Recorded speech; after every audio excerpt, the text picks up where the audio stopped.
আজকে আমি শুরু করতে চাচ্ছি আলোচনা প্রাচীন গ্রিক সভ্যতার একটা ঘটনা থেকে।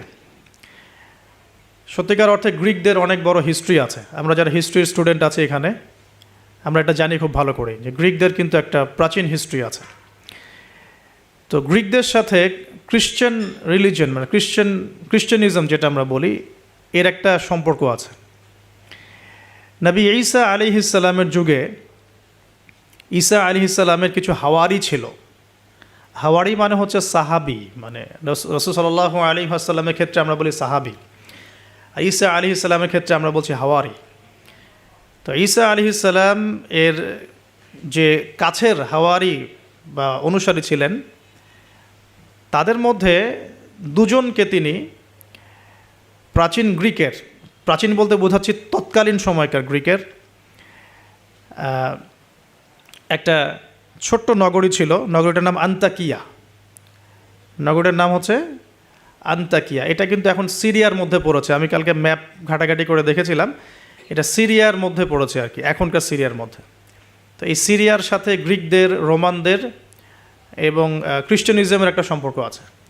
এমনকি যখন খালেদ বিন ওয়ালিদ রাদিয়াল্লাহু আনহু তাদের সময় যখন এই যে পারস্য এবং রোম বিজিত হয়েছিল, তখনও কিন্তু এই জায়গাগুলো মুসলিমদের করতলগত হয়েছে। তো এই আন্তাকিয়া শহরের মানুষরা তৎকালীন সময় ছিল মুশরেক। এক কথায় কি ছিল? মুশরেক। আমরা মিলাতে পারি এটাকে আবু জেহেলের যুগের সাথে। আবু জেহেল, আবু লাহাব, উতবা, শাইবার যুগে যেমন একটা সমাজ ছিল শিরকে নিমজ্জিত, মূর্তি পূজা হতো, হ্যাঁ, মাধ্যম পূজা হতো, কবর পূজা হতো, মৃত মানুষের পূজা হতো ইত্যাদি। আবার যেমন আসহাবুল কাহাফের সময় দাকিয়ানুস বাদশার যে যুগটা ছিল, ওইটাও যেমন শিরকের মধ্যে ছিল। আবার ইব্রাহিম আলাইহিস সালামের সময় আজারের যুগটা, নমরুদের যুগটা যেমন ছিল, বা মূসা আলাইহিস সালামের সময় ফেরাউনের যুগটা যেমন ছিল, ঠিক ওই রকমই আন্তাকিয়ার যিনি রাজা ছিলেন, ওই সময়কার যুগটা ছিল শিরক বা কুফরে নিমজ্জিত আর কি। তো এই ছোট্ট রাজ্যটাতে নবী ঈসা আলাইহিস সালাম তাওহীদের দাওয়াত দেওয়ার জন্যে তার দুজন অনুসারীকে পাঠিয়েছিলেন। কয়জন ভাই? দুজন অনুসারীকে পাঠিয়েছিলেন। ওয়াদরিব লাহুম মাসালান আসহাবাল ক্বরিয়া। আল্লাহ পাক এটা সূরা ইয়াসিনের মধ্যে বলেছেন, 13 থেকে প্রায় 32 নম্বর আয়াত পর্যন্ত পুরো লম্বা আলোচনা আছে, কিন্তু এই খুঁটিনাটি বিষয়গুলো সূরা ইয়াসিনের মধ্যে নাই। এগুলো তাফসির আপনাকে ঘাটতে হবে। একটা তাফসির যদি পড়েন কলিজা ঠান্ডা হয়ে যাবে, অন্তত একটা। সেটা হলো তাফসিরে জালালাইন। তাফসিরে জালালাইন এটা পড়লে কলিজা ঠান্ডা হয়ে যায়। অন্যগুলো পড়লে কলিজা একটু মনে হয় ক্ষুধা এখনও বাকি আছে আর কি। জালালাইন পড়লে মনে হয় যে ক্ষুধাটা মিটে গেছে, আলহামদুলিল্লাহ। এতটাই গভীর, আলহামদুলিল্লাহ, মাশাআল্লাহ। আমি এটা প্রিফার করি বেশি, যে তাফসিরে জালালাইনটা বাসায় কিনবেন, পড়বেন। এটা মাদ্রাসার জন্য যেমন ভালো, জেনারেলদের জন্য ভালো। আর এটা মোটামুটি বাংলা অনুবাদ হয়ে গেছে এখন, আলহামদুলিল্লাহ। তো এখানে নবী ঈসা আলাইহিস সালাম দুজন হাওয়ারি বা দুজন রাসূল বলছি এই অর্থে, যিনি বার্তাবাহক এই অর্থে বলছি, রাসূল পাঠালেন ওই রাজ্যকে তাওহীদের আন্ডারে নিয়ে আসার জন্যে, ওই রাজ্যের মধ্যে তাওহীদের দাওয়াত দেওয়ার জন্য। আমরা এখানে কিন্তু শিক্ষা পাচ্ছি, তার দাওয়াত বা দিনের প্রারম্ভিক বিষয় শুরু হবে তাওহীদ থেকে। দিনের প্রাথমিক বিষয় শুরু হবে কি থেকে? তাওহীদ থেকে। দিনের প্রাথমিক বিষয় খেলাফত থেকে শুরু হচ্ছে না। দিনের প্রাথমিক বিষয় কিন্তু রাষ্ট্র কায়েম থেকে শুরু হচ্ছে না, বরং দিনের প্রাথমিক বিষয় শুরু হচ্ছে তাওহীদের দাওয়াত থেকে। এবং দাওয়াত দিবে কারা? এই রকম রাসূল, মুখলেস, আল্লাহ পাকের একজন বাছাইকৃত বান্দা যারা। আমরা তো বাছাইকৃত রাসূল নই, তাহলে আমরা রাসূলদের অনুসারী হওয়ার ক্ষেত্রে যেন পরিপূর্ণতা অর্জন করতে পারি, এটা আমাদের টার্গেট থাকবে। মানে আমরা রাসূল হতে পারছি না, আমাদের এটা দরজা বন্ধ, কিন্তু সাহাবীদের মতো হওয়ার চেষ্টা করতে হবে। মানে আমাদের দরজাটা এখানে আর কি। তো এখন দাওয়াত দিতে গিয়ে তারা যখন শহরে ঢুকলেন, এখানে শহরের রাজার নাম কি ছিল ইত্যাদি মেনশন করা হয় নাই। কোরআন চুপ আছে, আমরাও চুপ আছি, ঠিক আছে। ঢোকার পথেই, শহরের শুরুতেই একজন ব্যক্তির সাথে দেখা হলো। এই ব্যক্তি একজন কাঠমিস্ত্রি ছিলেন। কি ভাই? কাঠমিস্ত্রি। তো কাঠমিস্ত্রিকে নজ্জার বলা হয়, আরবি দিয়ে কি বলা হয়? নজ্জার। তো তাকে জিজ্ঞাসা করলেন দুজন রাসূল যে আপনার নাম কি? সে বলছে আমার নাম হাবিব বিন ইসরাইল। হাবিব বিন ইসরাইল। তো তিনি জিজ্ঞাসা করছেন আপনারা এখানে কেন এসেছেন? ওই দুজন রাসূল বলছেন যে আমরা এখানে তাওহীদের দাওয়াত দিতে এসেছি। কোন তাওহীদ, আপনাদের ইলাহকে, আপনাদের রবকে? তখন তিনি ওই রকম করে কথা বলছেন যে যেমনটা ইব্রাহিম আলাইহিস সালাম বলেছেন, আমার রব জীবিতকে মৃত্যু দিতে পারেন, মৃতকে জীবিত করতে পারেন। আমার রব, আমাদের রব আসমান থেকে বৃষ্টি বর্ষণ করেন, সেই বৃষ্টি দিয়ে এই মৃত জমিনকে জীবিত করেন, শস্য ফলান, সেগুলো আমরা খাই। আমাদের রব সূর্যকে পূর্ব দিক থেকে ওঠান, পশ্চিম দিকে ডোবান। এরকম যত বৃত্তান্ত আল্লাহ সম্পর্কে, তাওহীদের যত কথা তাকে শোনানো হলো।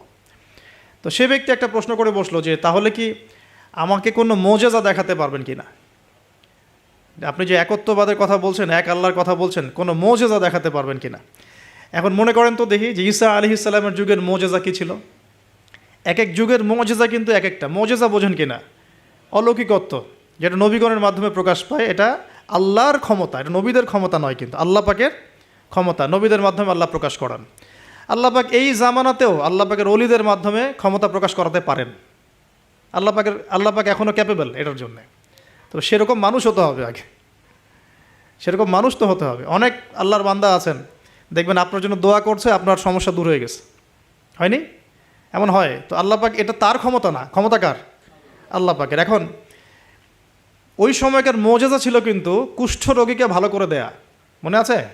অন্ধত্ব দূর করে দেয়া, এবং মৃত ব্যক্তিকে জীবিত করেছেন ঈসা আলাইহিস সালাম আল্লাহর হুকুমে, মনে আছে? যে যুগের মোজেজা, মানে যে যুগটা, যে বিষয়ে বেশি বৈচিত্র্যময় ছিল, ওই যুগে আল্লাহ পাক ওই মোজেজাই দিয়েছেন। যেমন সুলাইমান আলাইহিস সালামের সময় জিনদের খুব দাপট ছিল, বুঝছেন? তো সুলাইমান আলাইহিস সালামের সময় জিনদের দাপটটা বেশি ছিল। আল্লাহ পাক জিনদের উপর সুলাইমান আলাইহিস সালামকে কন্ট্রোল দিয়ে দিয়েছেন। ওই যে বাতাসে তার সিংহাসন ফ্লাই করতে শুরু করলো, তার আংটির মধ্যে আল্লাহ পাক ক্ষমতা দিয়ে দিলেন। জিনদেরকে যে কাজ করতে বলতো সেই কাজ জিনরা করতে বাধ্য হতো, মনে আছে ঘটনা? আচ্ছা, আবার মুসা আলাইহিস সালামের সময় জাদুবিদ্যার চর্চা হতো, জাদুবিদ্যার চর্চা। এই চর্চা কিন্তু এখনও হয়, এখনও জাদুবিদ্যার চর্চা হয়, ব্ল্যাক ম্যাজিকের চর্চা এখনও হয়। এগুলো থেকে বেঁচে থাকাটা খুব বেশি ইম্পর্টেন্ট, কারণ এগুলোতে ইফেক্টেড হয়ে গেলে অনেক সমস্যা হয়ে যায়। আমি শেষের দিকে প্রশ্নোত্তর পর্বে কিছু আয়াত বলে দেবো আপনাদেরকে ইনশাআল্লাহ। এই কোরআনের আয়াতগুলো নিয়মিত পড়বেন ইনশাআল্লাহ তাআলা। তো ওই সময় আল্লাহ পাক মুসা আলাইহিস সালামকে লাঠি দিয়ে জাদুবিদ্যার বিপরীতে মোজেজা দেখিয়েছেন, মানে যখন যেটা তার বিপরীতে সেই মোজেজা, বুঝতে পারছেন? নবী সাল্লাল্লাহু আলাইহি ওয়াসাল্লামের যুগে কবি সাহিত্যের যুগ চলছে, একদম কাব্য সাহিত্য নিয়ে তারা খুব গর্ব করত। আল্লাহ পাক কোরআন নাজিল করলেন, সব সাহিত্য ধসে গেল। এটা কোরআনের মোজেজা। আবার ঈসা আলাইহিস সালামের সময় চিকিৎসা বিজ্ঞানের খুব জয় জয়কার চলছিল আর কি। চিকিৎসা শাস্ত্র নিয়ে মানুষের অনেক বেশি মানে আগ্রহ ছিল, যেটা এটা দিয়ে এটা হয়, এটা দিয়ে এটা হয়। আল্লাহ পাক তখন এমন মর্যাদা দিয়েছেন যে মৃত মানুষকে জীবিত করে দেখিয়ে দিয়েছেন। তো এই দুই ব্যক্তিকে ওই নাজ্জার হাবিব বিন ইসরাইল, সে ব্যক্তি বলছে যে আমাদেরকে কোনো মোজেজা দেখাতে পারো কিনা। এখন সে বলছে ঠিক আছে, মোজেজা দেখাতে পারবো ইনশাআল্লাহ। আমার এই সন্তান, আমার এই ছেলে দীর্ঘদিন থেকে চোখে অসুখে ভুগছে, এক চোখ নষ্ট হয়ে যাচ্ছে, তুমি শেফা দিতে পারবে কিনা আল্লাহর হুকুমে। আল্লাহ পাকের দরবারে তারা সেজদায় পড়ে গেলেন, আল্লাহর কাছে সাহায্য চাইলেন, তার চোখে হাত বুলালেন, আলহামদুলিল্লাহ চোখ ভালো হয়ে গেল। এগুলো কিন্তু কোনো গালগল্প নয়। এবার হাবিব নাজ্জার, তার কিন্তু বিশ্বাস হয়ে গেল, হ্যাঁ এটা তাওহীদের ফসল, এটা তাওহীদের ফসল। এবার তিনি দেনান সাক্ষ্য দিলেন যে আশহাদু আল্লা ইলাহা ইল্লাল্লাহ ওয়া আন্না মুহাম্মাদান, তখন ছিল না, তখন ছিল কি ঈসা রূহুল্লাহ ওয়া আবদুহু, এরকম একটা কালিমা ছিল তখন, ঠিক আছে? তো তিনি মুসলমান হয়ে যেটা করলেন, ওই জনপদের থেকে নির্জনতা অবলম্বন করা শুরু করলেন। তিনি মুসলমান হয়ে কিন্তু জনপদের ভিতর ঢুকে পড়েন নাই, প্রথমে একটু নির্জনতা অবলম্বন করা শুরু করলেন, কারণ সমাজের সবাই কিন্তু মুশরিক।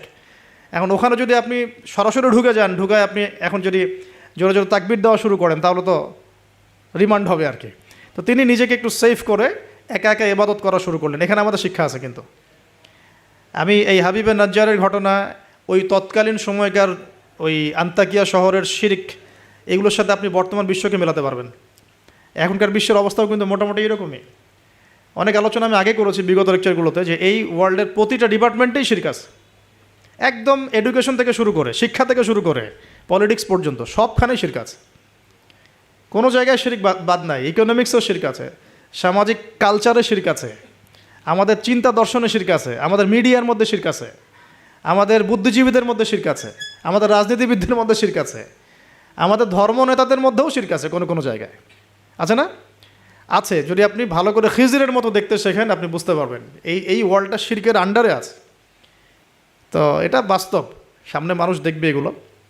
এখন এই অবস্থায় হাবিবে নাজ্জার শহরে ঢুকে দাওয়াতি কাজ শুরু করেন নাই, একা একা তিনি নিজেকে তৈরি করেছেন, আগে তাসকি আধ্যাত্মিক অর্থ অর্জন করার চেষ্টা করেছেন, ইবাদত বাড়িয়েছেন। এদিকে ওই দুজন রাসূল তারা শহরে প্রবেশ করলেন, বেশ কিছু সময় তারা মানুষকে দাওয়াত দেওয়ার চেষ্টা করলেন, কিন্তু মানুষ ইসলাম কবুল করছে না। ঠিক মক্কার অবস্থার মতোই। এই সূরাটা কোথায় নাজিল হয়েছে? মক্কায়। কোথায়? এই সূরা কিন্তু মদিনা নাজিল হয় নাই। তাহলে এই সূরার মধ্য দিয়ে আল্লাহ পাক রাসূল সাল্লাল্লাহু আলাইহি ওয়াসাল্লামকে শিক্ষা দিচ্ছেন, সাহাবীদেরকেও শিক্ষা দিচ্ছেন। ঠিক মাক্কি পরিবেশের মতোই তৎকালীন পরিবেশটা ছিল। আর মাক্কি পরিবেশ মানে, আমি অনেকদিন আগে বলেছি, মাক্কি পরিবেশ মানে শিরক, মাক্কি পরিবেশ মানে সুদ, রিবা, মাক্কি পরিবেশ মানে হচ্ছে মাদক, মাক্কি পরিবেশ মানে জেনা, ব্যভিচার, মেয়েদের মানহানি আর গোত্রীয় হানাহানি, এগুলো মক্কা। মক্কা মানে এইগুলো যেটা এখনকার ওয়ার্ল্ডে চলছে। আপনি যদি ছোট ছোট সেন্সে চিন্তা করেন না, তাহলে আমাদের সোসাইটিটাও মাক্কি। ছোট সেন্সে চিন্তা করেন, এখানে শিরক দিয়ে ভর্তি, রিবা সুদ দিয়ে ভর্তি, মাদক দিয়ে ভর্তি, মেয়েদের যে জেনা, ব্যভিচার, পর্নোগ্রাফি এগুলো দিয়ে ভর্তি। আর কি গোত্রীয় হানাহানি তো আছেই, এটা এখন পলিটিক্যাল হানাহানিতে রূপ নিয়েছে। কোনো কোনো জায়গায় ধর্মীয় হানাহানি হচ্ছে, মসজিদে মসজিদে ভাগাভাগি হচ্ছে। আছে, মক্কার আদর্শ কিন্তু এখনও সমাজের মধ্যে আছে। খালি দার্শনিক দৃষ্টিভঙ্গিতে দেখতে শিখুন, একটু খিদিরের মতো দেখতে শিখুন। এখন দেখুন, এই দুজন রাসূল দাওয়াত দেওয়ার পর, দীর্ঘদিন দাওয়াত দেওয়ার পরে যখন মানুষ ইসলাম কবুল করছে না, তখন তারা প্রকাশ্যে মানে আল্লাহু আকবার, তাকবীর এটা দেওয়া শুরু করেছিলেন। যখনই বের হতেন তার তাকবীর দিতেন, আল্লাহু আকবার, আল্লাহু আকবার, আল্লাহু আকবার, লা ইলাহা ইল্লাল্লাহ, লা ইলাহা ইল্লাল্লাহ। এভাবে প্রকাশ্য দাওয়াত দেওয়া শুরু করলেন। ঠিক আব্দুল্লাহ বিন মাসউদ রাদিয়াল্লাহু আনহুর মতো। নবী সাল্লাল্লাহু আলাইহি ওয়াসাল্লাম একদিন বললেন যে, কে আছো কুরাইশদেরকে কোরআন শোনাতে পারো? তারা তো কোরআন শুনতেই চায় না, কোরআন বললেই কানে আঙ্গুল ঢুকায় দেয়। হ্যাঁ, কোরআন বললেই তারা কাপড় দিয়ে মাথা আবৃত করে, এগুলো কোরআনে আছে কিন্তু। তখন আব্দুল্লাহ বিন মাসউদ, সুবহানাল্লাহ, রুয়াইয়াল গানাম বলা হতো তাকে, মানুষ তাচ্ছিল্য করতো, মানুষ তাকে তাচ্ছিল্য করতো। তার পা ছিল সরু, মানে চিকন সরু, পা দেখে আবু জেহেল হাসাহাসি করতো, সুবহানাল্লাহ। আর ওই পায়ের নিচেই আবু জেহেলের মৌত আল্লাহ লিখেছিলেন, সুবহানাল্লাহ। ওই পা দিয়ে তার আবু জেহেলের বুকের উপর পাড়া দিয়ে তিনি তাকে গর্দান কেটেছেন বদরের মাঠে। খালি 13 বছরের ব্যবধান, সময়ের ব্যবধান, খালি জাস্ট টাইম টক্স, মানে সময় কথা বলে না, সময় কথা বলে। এই আব্দুল্লাহ বিন মাসউদ রাদিয়াল্লাহু আনহুর পায়ের তলেই আবু জেহেল আবার মারা গেছে। তো এই আব্দুল্লাহ বিন মাসউদ রাদিয়াল্লাহু আনহু বললেন যে, আমি শোনাবো কুরাইশদেরকে কোরআন ইনশাআল্লাহ। তারপর তিনি বের হয়ে কাবা ঘরের সামনে গিয়ে আর রহমান আল্লামাল কোরআন খালাকাল ইনসান এই তেলাওয়াত শুরু করলেন। বাস, মায়ের শুরু হলো। এখন যদি আপনি বের হয়ে সবার সামনে বলেন, আল্লাহর হুকুম ছাড়া কোনো হুকুম নাই, ইনিল হুকমু ইল্লা লিল্লাহ, আল্লাহর হুকুম ছাড়া কোনো হুকুম নাই, ওয়া মান লাম ইয়াহকুম বিমা আনজালাল্লাহু ফাউলাইকা হুমুল কাফিরুন, মায়ের একটা মাটিতে পড়বে? একটাও গায়েবই হয়ে যেতে পারেন আপনি, নাই, আউট অফ হিস্ট্রি। আপনি আপনার কথা মানুষ ভুলেই যাইতে পারে, হয় না এমন? আর যদি জাতিসংঘে গিয়ে বলেন যে এর যত বেইজ আছে সব শিরকের উপর আছে, সারা ওয়ার্ল্ডের মধ্যে শুধু ইসলামিক খেলাফা চলবে, তাইলে কি হবে?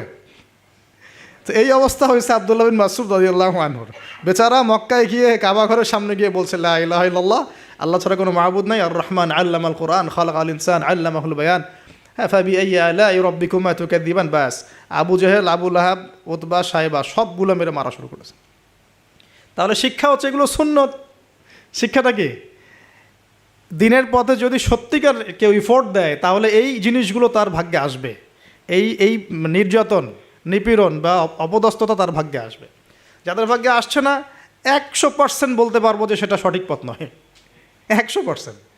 হ্যাঁ, সঠিক পথের ডানে বামে আমরা চোরা রাস্তা খুঁজি, তো সঠিক ক, সঠিক খ, সঠিক গ, হ্যাঁ, সঠিক অল্প সঠিক, বেশি সঠিক, একটু বেশি সঠিক, মানে এরকম আর কি। সত্যিকার অর্থে ওই রকম সঠিক পথে গেলে এগুলো আসবেই। তো এটা একটা ফলসিফিকেশন টেস্ট, যাদের উপর এগুলো আসতেছে সন্দেহ নাই যে ইনশাআল্লাহ তারা সঠিক পথে আছে। তারা সারা দুনিয়া থাক না থাক ওই ব্যক্তি সঠিক পথে আছে, না হলে তার উপরে এগুলো আসতো না। এখন যাই হোক, ওইদিকে যাচ্ছি না আমি। এখানে এই দুজন রাসূল সেম ভূমিকা পালন করলেন। ব্যাস, এবার রাজা তাকে গ্রেফতার করা শুরু করলো। কোন রাজা? আন্তাকিয়া শহরের রাজা।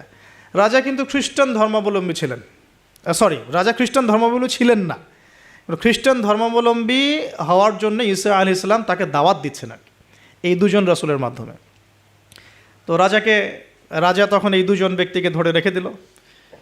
এই দুজন ব্যক্তির নাম এক একটা কিতাবে এক এক রকম এসেছে। আমি 3টা নাম পেয়েছি আর কি।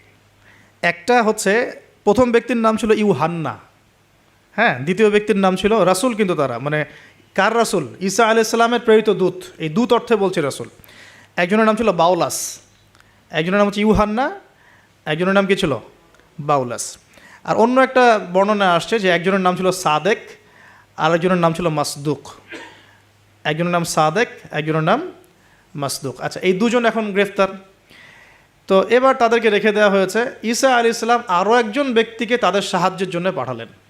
এটাই হলো কোরআনের এই আয়াতটা, যে ওয়াদরিব লাহুম মাসালান আসহাবাল ক্বরিয়া ইয জাআহাল মুরসালুন ইয আরসালনা ইলাইহিম ইসনাইন ফাকাযযাবুহুমা ফাআজ্জাজনা বিসালিস। যখন তাদের দুইজনকে অস্বীকার করা হলো, আমি আরও একজনকে পাঠালাম। এই আরও একজনের নাম হচ্ছে আপনার শামউন। কি নাম? শামউন। এই শামউন ছিল খুবই বিচক্ষণ। এখান থেকে আমাদের শিক্ষা আছে একটা, যারা দাওয়াতি কাজ করতে চান, দিন নিয়ে চলতে চান, দিন প্রচার করতে চান, বা দিন নিয়ে বড় স্বপ্ন দেখেন, এই শামউনের মধ্যে শিক্ষা আছে। কীরকম শিক্ষা? এই শামউন গিয়ে সরাসরি তাদেরকে বলল না যে আমি দুজনকে বাঁচাতে আসছি, বরং শামউন নিজের পরিচয় গোপন করে ফেলছে। শামউন নিজের পরিচয় গোপন করে সে অর্ডিনারি মানুষের রূপে সমাজে মেলামেশা শুরু করলো। সে মোটামুটি একটা ছদ্মবেশ ধারণ করেছে আর কি, এবং আস্তে আস্তে আস্তে আস্তে রাজার ঘনিষ্ঠ মানুষদের সাথে তার একটা সম্পর্ক তৈরি হয়েছে। এমনও বহু মানুষ কিন্তু এখন সমাজের মধ্যে আছে না, সরাসরি ইমান জানান দিতে পারে না, কিন্তু ভিতরে ভিতরে ইসলামকে সমর্থন করে, আছে না? আমাদের প্রতিটা ডিপার্টমেন্টে এমন ভাই বোন আছে কিন্তু, যারা ইসলামকে মন থেকে সাপোর্ট করে, কিন্তু হয়তো চাকরির ভয়, এইটার ভয় মানে এক্সপোজ করতে পারে না। তো প্রথমত সে সেভাবে নিজেকে গুটিয়ে নিল। এক পর্যায়ে রাজার কাছে তার নাম ছড়িয়ে পড়লো। সে একদিকে তাদের সাথে মেশে, আরেকদিকে সে আল্লাহর কাছে দোয়া করে, নামাজ পড়ে, সেজদা করে। সে কিন্তু একজন আধ্যাত্মিক গুণে গুণান্বিত মানুষ। এক পর্যায়ে রাজার দৃষ্টি আকর্ষিত হলো তার প্রতি। ওই যে ইউসুফ আলাইহিস সালামের প্রতি রাজার দৃষ্টি আকর্ষিত হয়েছিল না? স্বপ্নের ব্যাখ্যা কেউ দিতে পারে না, ইউসুফ দিয়ে দিলেন, 7 বছর দুর্ভিক্ষ হবে, ওকে আমার কাছে নিয়ে আসো, ওকে আমার কাছে নিয়ে আসো, আমি তাকে আমার নিকটস্থ কাছের মানুষ বানিয়ে দিব।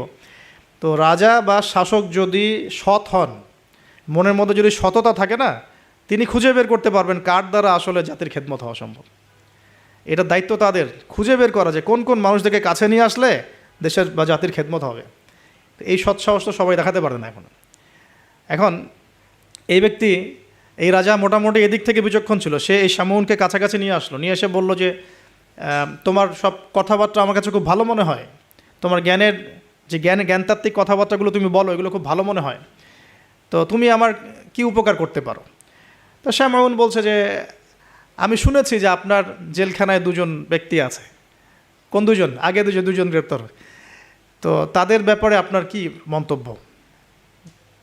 আমার মন্তব্য, আমি আসলে ভাবার সময় পাইনি তাদেরকে নিয়ে, রাজা খুব ব্যস্ত ছিল। তাকে আমার কাছে নিয়ে আসেন, আমি কিছু কথা বলতে চাই তাদের সাথে। শামউনের কথা শুনে রাজা নিয়ে আসলেন তাদের 2জনকে।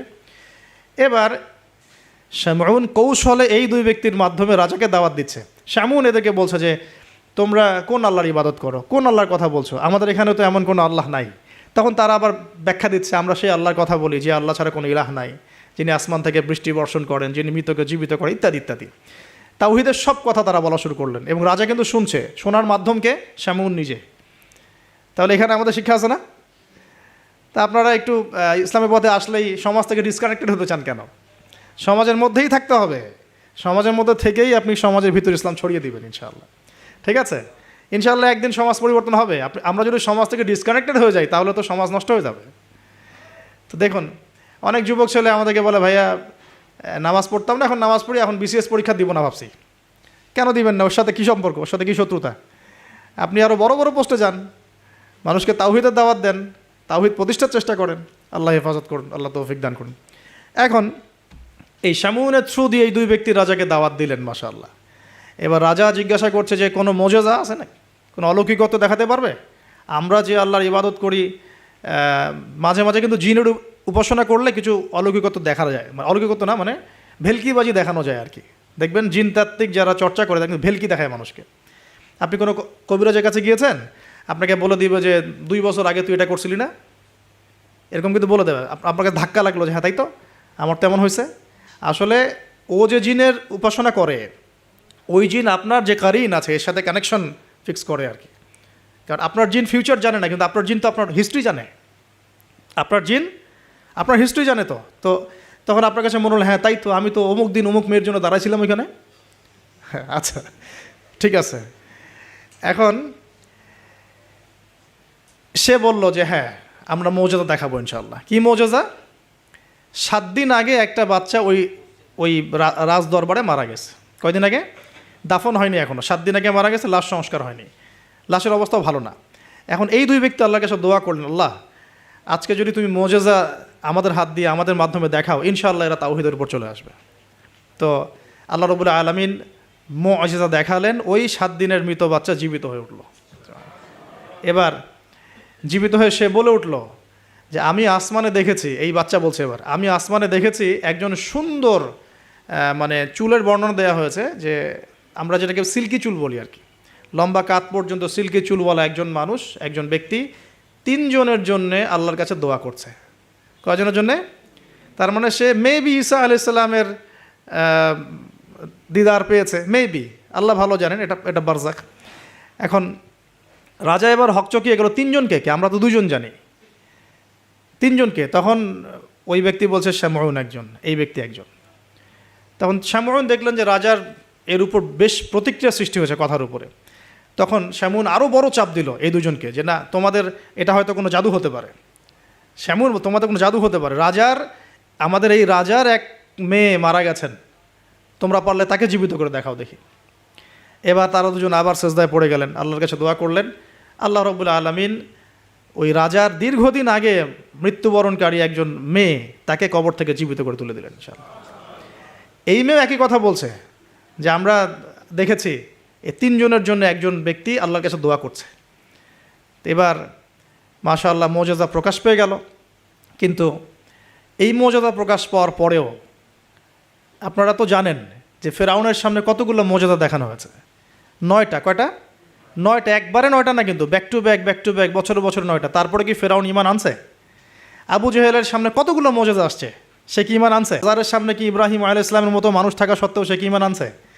এরকম বহু মানুষ পৃথিবী থেকে চলে গেছে যাদের সামনে অগণিত মুআজিজা আসার পরেও ঈমান নিয়ে আসে না। আবার অনেক মানুষ এক দোয়ার বরকতে ঈমান নিয়ে চলে আসছে। খালিদ বিন ওয়ালিদের কথা শুনুন। খালিদ বিন ওয়ালিদ রাদিয়াল্লাহু আনহু উহুদে যুদ্ধ করেছেন ইসলামের এগেনস্টে। যখন নবী সাল্লাল্লাহু আলাইহি ওয়াসাল্লাম বিদায় হজের আগে যখন তিনি ওমরা করেছেন, বিদায়ের ওমরা হজটা কাজা করেছেন, ওই সময় তিনি এসে শুধু একটা চিরকুট লিখে দিয়েছিলেন যে যদি খালিদ মুসলমান হতো তাহলে তার জন্য কতই না ভালো হতো। নবীজি এটাও বলেননি খালিদ আসো ইসলাম কবুল করো, তোমার আগের সব গুনাহ মাফ হয়ে যাবে, এটা এতটুকু বলেন নাই। নবীজি বলেছেন, খালি চিরকুটে লিখে দিয়েছেন যে যদি খালিদ ইসলাম কবুল করতো তাহলে কতই না ভালো হতো। এই একটা কথাই তার মনে এমন দাগ কেটেছে, তিনি নিজে গিয়ে মদিনা ইসলাম কবুল করে আসছেন। আর তারপরে তো জানেন তার হাতে ইসলামের কতগুলো বিজয় হয়েছে, প্রায় 80 থেকে 100টা ব্যাটেল তিনি লড়ছেন ইসলামের জন্য, এবং কোনো ব্যাটেলেই তিনি কিন্তু পরাজিত হন নাই। তাকে বলা হয় সাইফুল্লাহ, আল্লাহর তরবারি। এখানে একটা কথা বলি, এই মানুষকেও শয়তান ওয়াসওয়াসা দিত। এই খালিদ বিন ওয়ালিদ রাদিয়াল্লাহু আনহুকেও এই যে বললাম না, চোখ লাগা, বদনজর, ওয়াসওয়াসা, এই সমস্যা হতো। এই সমস্যাগুলো আমাদেরও হয়, হ্যাঁ, এবং এই অনলাইনের মাধ্যমে এটা বেশি হয়। তখন তিনি এসে নবীজিকে বলছিলেন যে আমাকে একটা দোয়া শিখায় দেন ইয়া রাসূলুল্লাহ। তিনি কিন্তু বীর বিক্রম, একজন সাহসী বীর সাহাবী। নবী সাল্লাল্লাহু আলাইহি ওয়াসাল্লাম তাকে দোয়া শিখিয়ে দিয়েছেন যে আউযু বিকালিমাতিল্লাহি তাম্মা মিন কুল্লি শাইতানিন ওয়া হাম্মা ওয়া মিন কুল্লি আইনিন লাম্মা।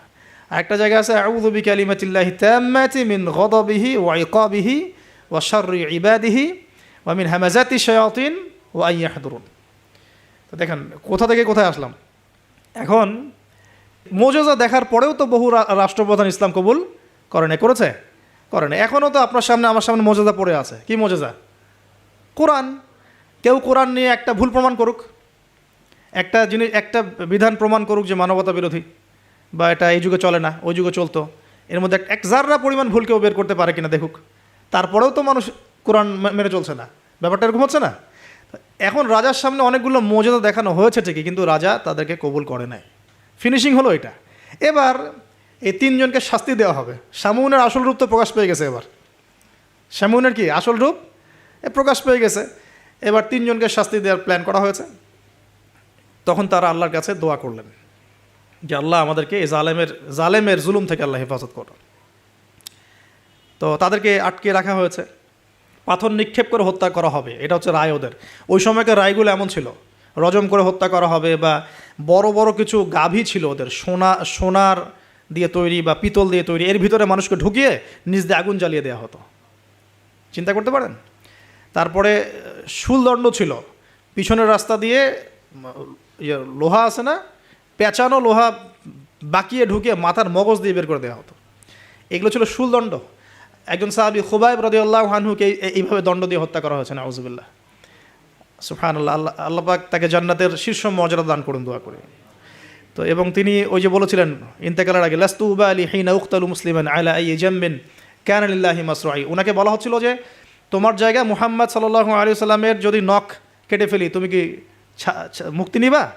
তো তখন তিনি বলেছিলেন যে লাস্তু উবালি হিনা উকতালু মুসলিমান, আমি কোনো পরোয়াই করি না যখন আমাকে মুসলমান রূপে শহীদ করা হচ্ছে। আলা আই জামবিন কানা লিল্লাহি মাসরুই, আমাকে যেদিকেই পাশ ফেরানো হোক না কেন সেটা আল্লাহর জন্যই। ওয়াযালিকা লিল্লাহি ওয়া ইয়াশা, তিনি এমন একজন ইলাহ যিনি চাইলে ইউবারিকা আলা ফি কুল্লি শিলউইন মুমাজ্জা, তিনি আমার প্রত্যেকটা গোস্তের টুকরায় হাড্ডিতে বরকত দিতে পারেন। তো এই সাহাবীর ইন্তেকালের খবর মদিনায় পৌঁছে যায়। এটা পড়ে নিয়েন, এটা রাজির ঘটনা, রাজির ঘটনার মধ্যে পাবেন। সিরাত অবশ্যই পড়বেন, আর আমার জন্য দোয়া করবেন যে আমি চেষ্টা করছি আগামী বইমেলা আসার আগেই সিরাতের উপর একটা অনবদ্য কিতাব লেখার জন্য। আল্লাহ পাক তৌফিক দান করুন। সমস্ত সিরাতের বইগুলোকে একত্রিত করে, এবং আমার টুকটাক কিছু গবেষণা আছে ভাঙাচুরা, সহজ সাধ্যভাবে যাতে ইয়াং জেনারেশন খুব সহজে বুঝতে পারেন সিরাটাকে, একটা মোটামুটি 500,000 পৃষ্ঠা একটা বই আসবে ইনশাআল্লাহ আযজা ওয়া জাল্লা। আল্লাহ পাক তৌফিক দান করুন, আমিন। তো অনেকে অনেক টপিকের কথা বলেছিলেন আমাকে যে এটা নিয়ে লিখেন, এটা নিয়ে লিখেন, ভাই এটা নিয়ে লিখেন, ভাই আখিরুজ্জামান নিয়ে লিখেন, ঠিক আছে। তো আমি বললাম যে না, আগে রাসূল সাল্লাল্লাহু আলাইহি ওয়াসাল্লামের বরকত দিয়ে শুরু হবে ইনশাআল্লাহ। কারণ আল্লাহ নবীর বরকত যার কপালে নসিব হবে ইনশাআল্লাহ তার ফিউচারটা ভালো হবে ইনশাআল্লাহ। তো আল্লাহ পাক আমাদেরকে সহজ করুন, তৌফিক দান করুন। এখন এখানে এই তিনজনকে আটকে রাখার পর যেটা বলছিলাম, এবার তাদেরকে পাথর নিক্ষেপ করে হত্যা করার কথা বলা হয়েছে, আর তারা এখানে আল্লাহর কাছে দোয়া করছেন। এর ফলশ্রুতিতে ওই রাজ্যের মধ্যে দেন দুর্ভিক্ষ শুরু হয়ে গেল। কী হলো ভাই? একদম দুর্ভিক্ষ। ওয়ার্ল্ড কি আসতেছে দুর্ভিক্ষের দিকে? আসতেছে, সবর করেন। তো এখন আমি একটা লেকচারে বলেছিলাম যে এই ইকোনমিক স্যাংশন বা ইকোনমিক ইনফ্লুয়েশন যেগুলো হয়, এগুলো থেকে বাঁচার জন্য সূরা ইউসুফের মধ্যে একটা হেদায়েত আছে। ওই সূরা ইউসুফ আলাইহিস সালামের 7 বছর মেয়াদি যে পরিকল্পনা, ওই পরিকল্পনা যদি কেউ বাস্তবায়ন করে কোনো রাষ্ট্রে দুর্ভিক্ষ হবে না ইনশাআল্লাহ। যদি হয়ও, আল্লাহর হুকুমে যদি হয়ও, ইনশাআল্লাহ জনগণ না খেয়ে মরবে না। ওই 7 বছরের মেগা পরিকল্পনা কি সেটা একটু সূরা ইউসুফ ঘাটে দেখেন। তার মূল জিনিসটাই হচ্ছে অপচয় নষ্ট করা, অপচয়টাকে রোধ করা। অপচয় নষ্ট করা না, মানে অপচয়কে রোধ করা, সমস্ত রকম অনিয়ম বন্ধ করা, এবং ফিউচারের জন্যে খাবার এবং সম্পদগুলো সঞ্চয় করতে থাকা।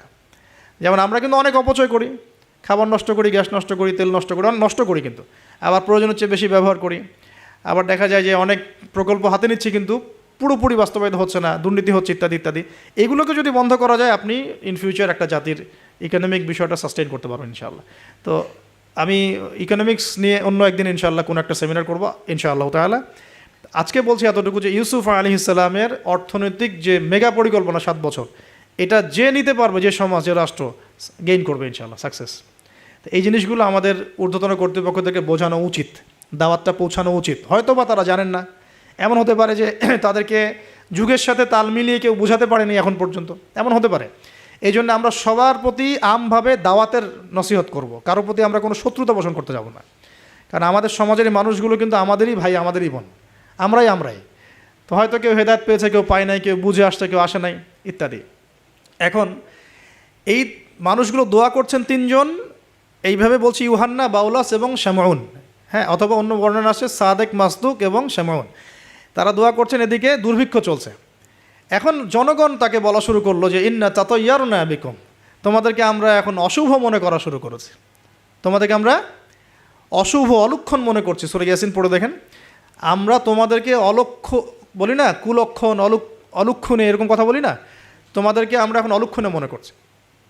যদি তোমরা তোমাদের এই দাওয়াত বন্ধ না করো, আমরা তোমাদেরকে রজম করে হত্যা করব। এবার রজমের প্রিপারেশন নেওয়া হচ্ছে। এবার সেই ঘটনা, ওয়াজা মিন আকসাল মাদিনাতি রাজুলুন ইয়াসআ। এবার ওই মদিনা মানে কিন্তু নগর, মদিনা মানে একটা শহর, মদিনা মানে ওই শহরের দূরবর্তী একটা জায়গা থেকে, দূরবর্তী জায়গা মানে কোনটা, ঢোকার এন্ট্রেন্সটা, ওই যে হাবিবে নাজ্জার মনে আছে, ওয়াজা আমিন আকসাল মাদিনাতি রাজুলুন ইয়াসআ, একজন ব্যক্তি দৌড়ে আসলো, ইয়াসআ মানে দৌড়ে আসলো, ইয়াসআ ক্বালা ইয়া কওমি ইত্তাবিউল মুরসালিন, দৌড়ে এসে তখন তার ওই ব্যক্তি কওমকে বলছে, হে আমার কওম, এই রাসূলদের অনুসরণ করো। সুবহানাল্লাহ, কোন ব্যক্তি এটা? তাহলে এখানে আমাদের যারা সাধারণ মুসলিম আছে আমাদের শিক্ষা আছে তো নাকি? হাবিবে নাজ্জার কত বড় একটা সাহসিকতার পরিচয় দিল এখানে, দেখেন সে দৌড়ে এসে যখন শুনতে পারলো যে ওই রাসূলদেরকে হত্যা করার প্রিপারেশন নেওয়া হয়েছে, দৌড়ে এসে কওমকে বলছে, হে আমার পুরো কওম, তোমরা রাসূলকে অনুসরণ করো, ইত্তাবিউ মান লা ইয়াসআলুকুম আজরান ওয়া হুম মুহতাদুন, তোমরা সেই রাসূলদের অনুসরণ করো যারা তোমাদের কাছে কোনো প্রতিদান চাচ্ছে না এবং তারা হেদায়েত প্রাপ্ত আছে। সুবহানাল্লাহ। ওয়া মা লিয়া লা আ'বুদু আল্লাযী ফাতারানি ওয়া ইলাইহি তুরজাউন, তাকে এবার এই হাবিবে নাজ্জারকেও ধরা হয়েছে, তুইও আর এই গ্রুপে আসিস, তাহলে ওকেও ধরে মানে মারার প্রিপারেশন নেওয়া হয়েছে এবং তার রজমটা আগে করা হয়েছে আর কি। এই তাফসীর বলছে যে এই রজমটা আগে করা হয়েছে, শেষ পর্যন্ত এই রাসূলদেরকে হত্যা করা হয়েছে কিনা এটা আমি স্পষ্ট করে পাইনি, কিন্তু এই হাবিবে নাজ্জারকে যে হত্যা করা হয়েছে এটা স্পষ্ট করে পেয়েছে, একদম স্পষ্ট করে জালালাইনে আসছে এই জিনিসটা।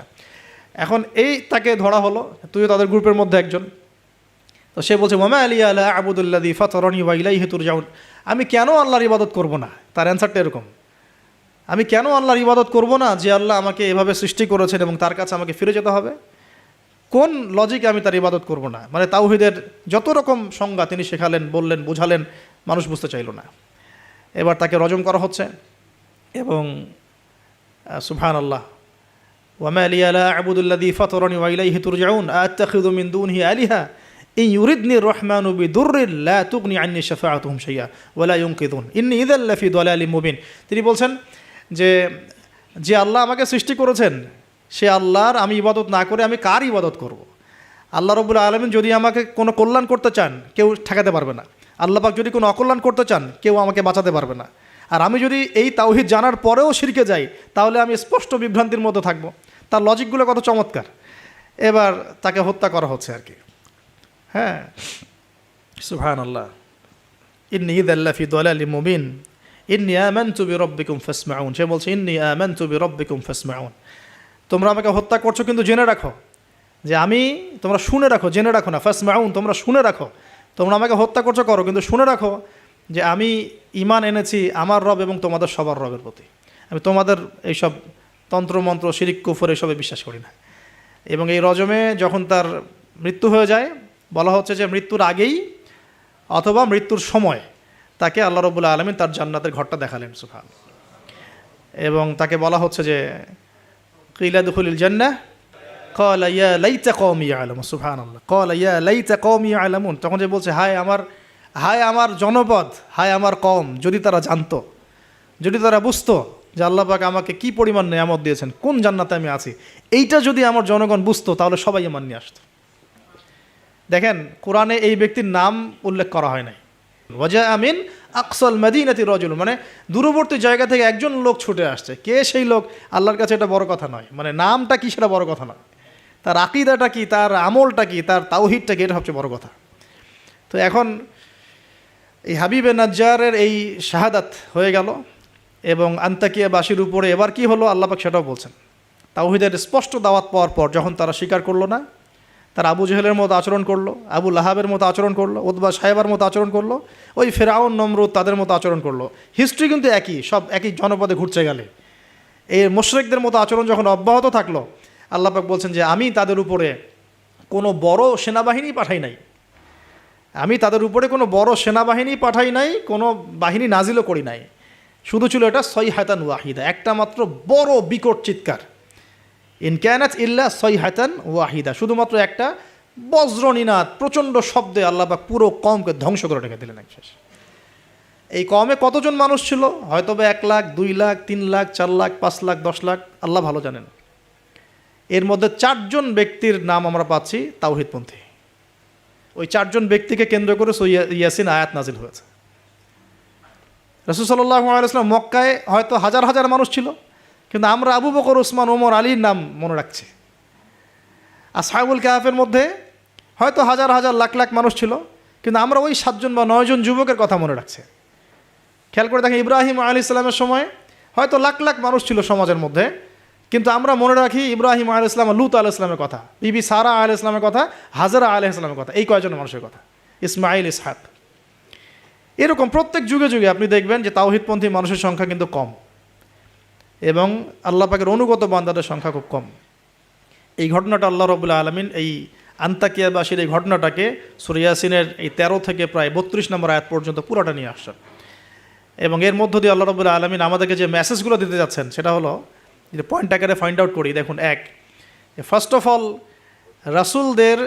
রাসূলদের কাজ যারা করবেন, মানে রাসূলের কাজ মানে কি? দাওয়াতি কাজ, তাবলীগের কাজ, মানুষকে তাওহীদের প্রচার করবেন, প্রসার করবেন, দিনের ফিকির করবেন, দিন নিয়ে দিন প্রতিষ্ঠার স্বপ্ন দেখবেন, তাদেরকে সর্বপ্রথম আগে তাওহীদপন্থী হতে হবে। তাওহীদপন্থী মানে এই ভেজাল তাওহীদপন্থী না। এই তাওহীদ না যে আমি তাগুতও মানি আবার ইয়াও মানি, মানে ইসলামও মানি, আমি তাগুতও মানি, আমি কুফরও মানি, আমি সুদও মানি, হ্যাঁ, আমি দলীয় বিভাজনও মানি, আমি কি বলবো যে ব্যক্তি পূজাও করি, আমি শায়েখ পূজাও করি, আমি সবই করি, আবার তাওহীদও আছে। মানে এই গোলালো মার্কা তাওহীদের কোনো কাজ নাই বাংলাদেশে। যদি বাংলাদেশে আমরা ইসলাম নিয়ে বড় স্বপ্ন দেখি, তাহলে আগে তাওহীদের ডেফিনেশন শিখতে হবে। তাওহীদ কাকে বলে? লা ইলাহা ইল্লাল্লাহ মানে আল্লাহ ছাড়া কিছুই নাই। এই কথা স্পষ্ট করে আমাদের বলার মতো সৎসাহস থাকা উচিত এবং বলার মতো যোগ্যতা থাকা উচিত। মানুষকে বোঝানোর ক্ষমতা থাকা উচিত যে লা ইলাহা ইল্লাল্লাহ মানে কি। মানে আমি কালিমা পড়েছি, এদিকে আমি কবরও সেজদা করব? আমি কালিমা পড়েছি লা ইলাহা ইল্লাল্লাহ, এখন আমি কি মানে মৃত মানুষের কাছে পূজা করতে পারি? আমি কি লা ইলাহা ইল্লাল্লাহ বলার পরে আল্লাহ পাক ছাড়া অন্য কারো বিধানের সামনে দাসত্ব করতে পারি? এই জিনিসগুলো আমাদের স্পষ্ট করে বোঝা উচিত আগে। তাওহীদের উপর থাকা এবং তাওহীদ বোঝায়, তাওহীদের দাওয়াত মানুষকে দেওয়া।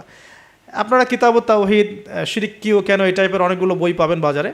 এগুলো পড়লেও তাওহীদ সম্পর্কে অনেক কিছু জানতে পারবেন ইনশাআল্লাহ। আর সব তাওহীদ একসাথে এস্টাবলিশ করা যায় না, ধাপ থাকে। ব্যক্তি পর্যায়গুলো আগে আমরা সংশোধন করব, আমাদের পরিবারটাকে সংশোধন করার চেষ্টা করব ইনশাআল্লাহ। আস্তে আস্তে আমরা তাওহীদের দাওয়াত মানুষকে দিব। আল্লাহ পাক যখন কবুল করবেন দেখবেন ইনশাআল্লাহ তাআলা, শুধুমাত্র আমরা আমাদের সমাজ কেন, আখিরুজ্জামানের হাদিসগুলো বলছে যে ইসলাম পুরো বিশ্বের প্রতিটা ঘরে প্রবেশ করবে ইনশাআল্লাহ। একটা কাঁচা ঘর বাকি থাকবে না, একটা পাকা ঘরও বাকি থাকবে না, এমনটাই হাদিস এসেছে। একটা কাঁচা ঘরও বাকি থাকবে না, একটা পাকা ঘরও বাকি থাকবে না, যেখানে লা ইলাহা ইল্লাল্লাহ প্রবেশ করবে না। এটা হবে ফিউচার, ওয়ার্ল্ডের ফিউচার এইটা। যত ফিউচারের কথাই মানুষ বলুক না কেন, ভিশন 2030, 2040, 2050, হ্যাঁ, ভিশন কবলাল কেয়ামা, মানে ভিশন ইমামুল মাহদি আর ভিশন ঈসা আলাইহিস সালাম হচ্ছে যে পৃথিবীর প্রতিটা ঘরেই তাওহীদের কালিমা লা ইলাহা ইল্লাল্লাহ প্রবেশ না করে আল্লাহ পাক কিয়ামত দিবেন ইনশাআল্লাহ। এটা হলো আল্লাহ পাকের হুকুম, হয়ে গেছে, কুদি আল আমর, লেখা হয়ে গেছে এটা। এখন আমরা আগে, তাহলে আমাদের দায়িত্ব কি ভাই? আগে তাওহীদ শিখতে হবে। এখন তাওহীদ তো একা একা শেখা যায় না, স্পেশালি আপনারা যারা জেনারেল ব্যাকগ্রাউন্ড থেকে আসছেন, সবাই তো আর একা একা পড়ে কেউ আলেম হয়ে যেতে পারবো না, পারবেন? অতএব এখানে দৃষ্টিভঙ্গি আগে প্রশস্ত রেখে ওলামায়ে কেরামের দ্বারস্থ হন আগে।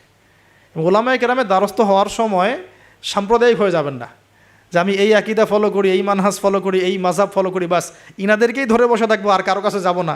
এই চিন্তাটাও ঠিক না, কারণ জ্ঞান কিন্তু সবার কাছেই আছে, জ্ঞান সবার কাছেই আছে। আপনি যদি বলেন যে আমি হানাফি মাযহাবের সব মানি আলহামদুলিল্লাহ, আমি শাফিঈ মাযহাবের সব মানি আলহামদুলিল্লাহ, আহমদ বিন হাম্বল রাহিমাহুল্লাহকে শ্রদ্ধা করি, তার জ্ঞান আমি নিব ইনশাআল্লাহ, ইমাম মালিক রাহিমাহুল্লাহকে শ্রদ্ধা করি, তার জ্ঞান নিব, আপনি অনেক বেশি জ্ঞান পাবেন, অনেক বেশি জ্ঞান পাবেন। আর যদি এত কিছু বোঝার ক্ষমতা আপনার না থাকে, কমসে কম একটা স্কুল অফ থট ফলো করেন, সমস্যা কি? সাধারণ মানুষ, আমার অত কিছু বোঝার ক্ষমতা নাই ভাই, আমি একজন ইমামকে ফলো করি, ব্যাস হয়ে গেল, এতটুকু যথেষ্ট।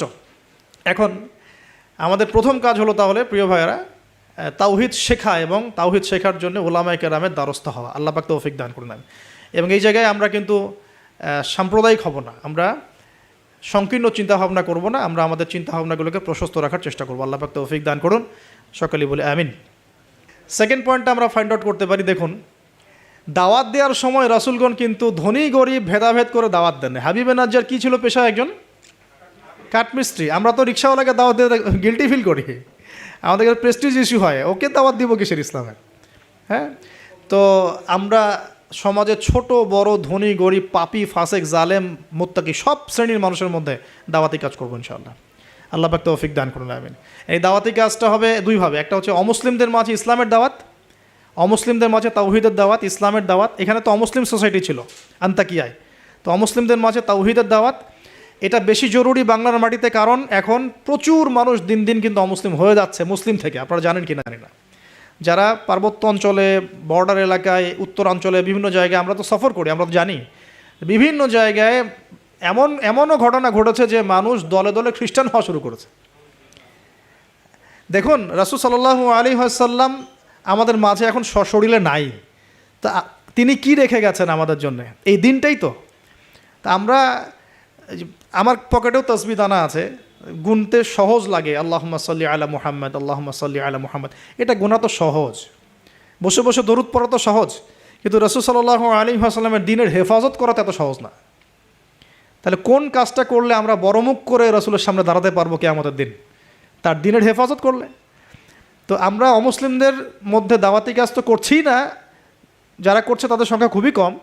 আর যে দলে দলে দিন দিন মানুষ মুসলমান থেকে অমুসলিম হচ্ছে, এই ফিকিরও আমাদের নাই, এই ফিকিরও আমাদের মধ্যে নেই। আমরা তো পড়ে আসি ভাই, সত্যি কথা বলতে আমরা পড়ে আসি হাত বাঁধা নিয়ে আর কি।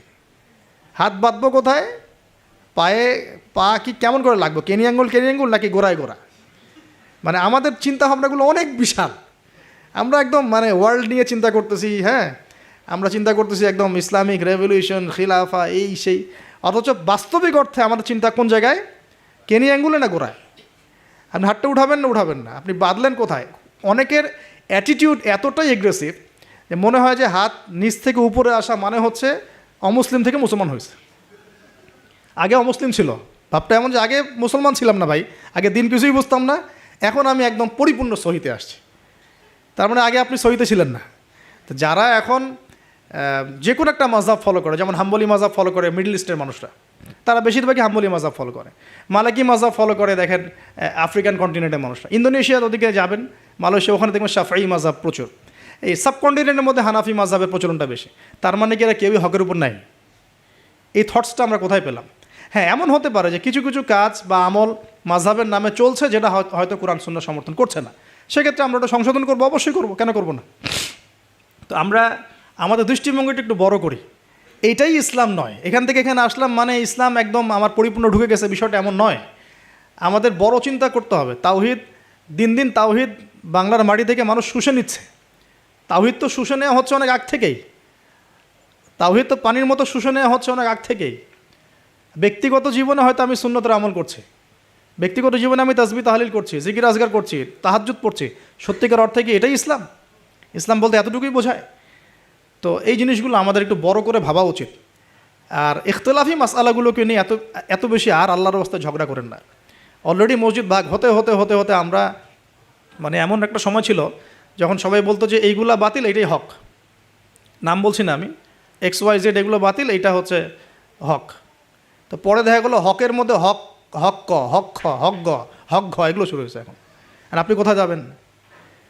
তো এখানে একটা ভালো দৃষ্টিভঙ্গি এরকম যে আমরা সবার প্রতি শ্রদ্ধা রাখতে পারি, আমরা সবার মতাদর্শের প্রতি শ্রদ্ধা রাখতে পারি তো কমসে কম, যে হ্যাঁ ওই ভাইয়ের কাছে কিছু দলিল আছে, আমার কাছেও আছে, তার দলিলটা কতটুকু অথেন্টিক, আমারটা কতটুকু অথেন্টিক না, এই গভীরে ঢোকার মতো জ্ঞান তো আমাকে অর্জন করতে হবে। আমি দু চারটা বই পড়ে কী বা শিখে ফেললাম? এমন দু চারটা বই পড়ে আমি কী বা শিখে ফেললাম? আর যে রেফারেন্সগুলো দেয়া আছে বইয়ের নিচে, ওই রেফারেন্সগুলো ঘাটার মতো যোগ্যতা আমার হয়েছে কি না? মনে করেন একটা বই পড়ছেন, নিচে আপনার একদম সব বুখারী মুসলিম লেখা, তো এই বুখারী মুসলিমের ভিতরে ঢোকার যোগ্যতাটা কি আপনার হয়েছে কিনা, বা ওইটার উসুল আপনি বোঝেন কিনা, ওই হাদিসটা সত্যি সত্যি ওই মাসআলা সাবিত করে কিনা এটা আপনি বোঝেন কিনা, বা ওই হাদিসটাকে নিয়ে ওই দলিলটাকে নিয়ে আপনি কি অন্য কোনো মুহাক্কিক আলেমের কাছে গিয়েছেন কিনা, তাদের জবাবটা শুনেছেন কিনা। আমরা অনেক ছোট জায়গায় আছি ভাই। আমি একটু খোলামেলা কথা বলছি, আমরা এখন অনেক ছোট পরিসরে চিন্তা করছি। ইসলামের এগেনস্টে যারা কাজ করছে ওরা অনেক বড় করে চিন্তা করছে, ওরা দিন দিন মানুষকে অমুসলিম বানাচ্ছে। আপনি একটু সফর করেন না, আল্লাহ পাক তো বলেছেন সফর করো, জমিনে ঘোরো, দেখো দিনের ফানজুর কাইফা কানা আকিবাতুল মুকাদ্দিবিন, আল্লাহ পাক ঘুরতে বলেছেন, দেখতে বলেছেন। সফর করে দেখতে থাকেন যে কী অবস্থা চলছে। আমরা বিশ্বাস করেন মানে আমরা ঢাকায় যে বাসা থাকি, ওই বাসার সামনে যে গলি, ভাড়া বাসা আমাদের, আমরা প্রায় দেখি যে 10 জন 20 জন ছেলে পেলে আড্ডা মারে গোল করে। তো প্রথমে ভাবলাম যে মেয়েটে দেখে, হয়তো ছেলেরা তো এগুলোই করে না, পরে দেখলাম ওই 5 মিনিটের মধ্যে একজন গাঁজা বানায় ফেললো, আর 4-5 জন টানে টানে শেষ। অ্যান্ড আমি যে চোখে দেখলাম, আমি বড় জোরকে ধমক দিলাম একটা, যদি কালকে দেখি কান ফাটায় ভালো। আমি গতকালকে কথা বলছি এরকম। তো এখন আমি তো আর কিছু করতে পারবো না। তা আল্লাহ পাক যদি আমাকে ক্ষমতা দিতেন, আমি তখন অ্যাকশন নিতে পারতাম। তো এই হলো যুব সমাজের অবস্থা। এদের বয়স 15 থেকে 20 বছরও না। 15 থেকে 20 বছরের যুব সমাজের অবস্থা আজকে ভয়াবহ। প্রশাসনের ভাইরা আছেন, জিজ্ঞেস করে দেখেন কিশোর গ্যাংয়ের কী অবস্থা, টিকটক প্রজন্মের কী অবস্থা। এরা এমন কোনো পাপ নাই করতে বাকি রাখতেছে না। এরা কিশোরদের অবস্থা। আমাদের বাচ্চাদের অবস্থা দেখেন, স্কুল কলেজে তারা পড়ছে, ছোটো ছোটো বাচ্চারা সব তো ডিভাইস এডিক্টেড, ডিভাইস, সারাদিন ডিভাইস নেই। ওর তো মাথার মধ্যে, ওর মাথার যে মানে এনার্জিটা, যে সেলগুলো ডেভেলপই হতে দেয়নি আমরা। ও যে পরিবারে বড় হচ্ছে, পরিবারের স্বামী স্ত্রীর মধ্যে সুসম্পর্ক নাই, হৃদ্যতাপূর্ণ কোনো পরিবেশ সে দেখছে না। হ্যাঁ, ওর খাওয়ার ঠিক নাই, ও মানে শারীরিক কসরত নাই। হ্যাঁ, খালি একটা সার্টিফিকেটকে আমরা সব মনে করছি। 10টা-5টা প্রাইভেট পড়তেছে, মনে করছি আমি আমার ছেলেকে মানুষ করে ফেলাইলাম। ইসলামের তো কোনো ফিকিরই নাই, কোরআন পড়তে জানে না, নামাজ দূরের কথা, অজু করতে পারে না। আমি হার্ডলাইনে কথা বলছি, নামাজ দূরের কথা, অজুই করতে পারে না। ঠিকমতো অজু করতে হয় কীভাবে জিজ্ঞাসা করেন, অজুর ফরজ করে জিজ্ঞাসা করেন ওকে, বলতে পারে কিনা। এই বয়সের মেয়েদের অবস্থা দেখেন। এই বয়সের মেয়েগুলো যারা ঘুরে বেড়ায়, তারা মনে করে ওয়ার্ল্ডে এরা ছাড়া কেউই নাই, দুনিয়াটাই ওদের। হ্যাঁ, চুল ঠিক করতে হলেও করবে, না করতে হলেও করবে। ওর কাজই একটা, চুল ঠিক করা, সারাদিন চুল ঠিক করতে থাকবে। হ্যাঁ, মানে বাসায় যত মেকআপ সব একদিনে মেখে বের হয়ে যাবে। মানে মানুষকে দেখাতে হবে, আমাকে মানুষ দেখুক, সুন্দর বলুক। এদেরকে টার্গেট করেছে কিছু বাণিজ্যিক লোকজন। ওরা শিখিয়েছে এদেরকে, তুমি সুন্দর না, তোমাকে সুন্দর হতে হবে। ব্যাস, স্নো পাউডার শুরু হলো তারপর থেকে। ওকে আগে বুঝাইছে, মাথার মধ্যে ঢুকাইছে, তুমি সুন্দর না, তোমাকে আরও সুন্দর হতে হবে। ব্যাস, তারপরে যে এই ক্রিম সেই ক্রিম, ব্যবসা শুরু হয়ে গেল, এই পার্লার সেই পার্লার। মানে এই মেয়েগুলার, আপনি বিশ্বাস করেন, এই টিকটক প্রজন্মের কথা বলছি, কিশোর গ্যাংয়ের কথা বলছি, ছেলেরা যতটা না বদ, এই মেয়েদের একটা বড় অংশ তার চেয়ে অনেক বেশি বদ, অনেক বেশি। তারা চায়, কিছু কিছু মেয়ে চায় যে তাকে যেন টিস করা হয়, কিছু কিছু মেয়ে চায় যে সে ছেলের পিছনে বাইকে করে ঘুরবে। এখন রাতের বেলা বা অন্য কোনো সময় যদি এই ছেলে 4-5টা মিলে এখন এই মেয়েটাকে রেপ করে ফেলায়, এখানে কি সম্পূর্ণ দোষ শুধুমাত্র ছেলেটারই? আমাকে অ্যান্সার দেন দেখি। ওই মেয়েটা কেন ওখানে ঘুরতে গেল ওর সাথে? ওর বাবা কী করছিল, ওর ভাই কী করছিল? তা আমরা আমাদের সোসাইটির দিকে একটু দেখেন, আমরা অনেক ছোট জায়গায় চিন্তা করতেছি। এই যে আপনি হাত বাঁধে নিয়ে পড়ে আসেন না, পায়ে পা নিয়ে পড়ে আসেন, আর আপনি বলছেন আমারটা সই, ওরটা ও খারিজি হয়ে গেছে, ও ভণ্ড হয়ে গেছে, ওই হয়ে গেছে।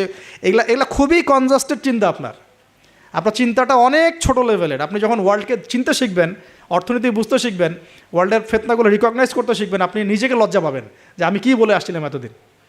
আর আমরা তো জানি, আমরা ওই লাইন কিন্তু ঘেটে আসছি। আপনি কোন জায়গায় চিন্তা করছেন, কোন জায়গায় আপনার চিন্তা থেমে যাবে, ওটা আমি জানি। ওর পর থেকে আমি আপনাকে চিন্তা করতে বলতে পারবো। ঠিক আছে, অনেক ডিপে আছে। পুরো ওয়ার্ল্ড নিয়ে ভাবেন। দেখেন আমাদের সোসাইটিগুলোর দিকে তাকান, আমাদের ইয়াং জেনারেশনকে দেখেন, আমাদের শিক্ষার দিকে দেখেন না একটু। আমাদের এই যে যুব সমাজ সামনে বসে আছে, জিজ্ঞাসা করেন যে এই 15-20 বছর তারা পড়াশোনা করেছে, তারা কতটুকু কোরআন শিখেছে, কতটুকু হাদিস শিখেছে। আমাদের এখানে অনেক সিনিয়র ভাই আছেন, আমাদের পিছনে অনেক বরেণ্য ব্যক্তিরা আছেন, তারা এখন আফসোস করেন যে আমাদের বয়স 40 হয়ে গেছে, কোরআন শিখতে পারি নাই, 40টা হাদিস তো পড়তে পারি না, হুজুর এটা কী হবে, ওইটা কী হবে। তো এটা আপনি জিজ্ঞাসা করা মানেই তো এটা লজ্জাজনক, যে আমি তাহলে কি করলাম সারা জীবনে।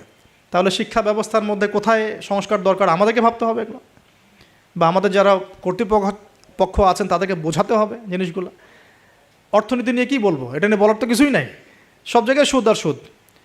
অনেক দিন আগে যে বলেছি ক্যাশলেস সোসাইটির কথাই, ক্যাশলেস সোসাইটি এখন বাস্তব। আপনি চায়নায় যান, আপনি কোনো ক্যাশ পাবেন না।